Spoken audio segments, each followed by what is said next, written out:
நான் பாக்குற பொண்ணதான் என் புள்ள கட்டிக்குவேன்னு உன் தலை மேல சத்தியம் பண்ணிருக்கான். அத அவன் மீற மாட்டான். நான் பார்த்து பார்த்து தேடி தேடி ஒரு படிச்ச பொண்ணை இந்த வீட்டுக்கு மருமகளா கொண்டு வருவேன். அவ உன் சூழ்ச்சி எல்லாம் உடைச்சு உன்னை இந்த வீட்டு மூலையில உட்கார வைப்பா.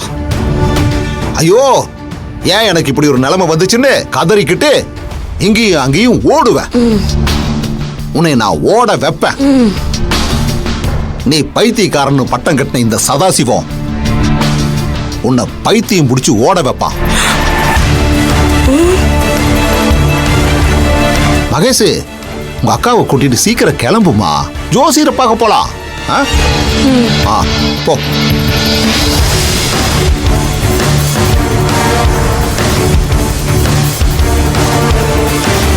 என்ன மகேஷ், கிளம்ப ஓவரா துள்றாப்ல?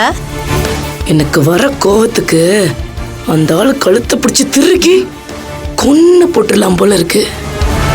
ஏய், என்னடி சொல்ற? அக்கா, அந்த ஆளை பார்த்தாலும் பரிதாபமா தான் இருக்கு. நான் சும்மாதான் இந்த ஆளுக்கு பைத்தியம்னு சொல்லி சரவணனை நம்ப வச்சேன்.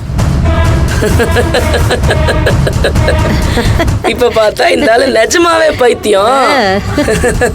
என்னடி சொல்ற நீ?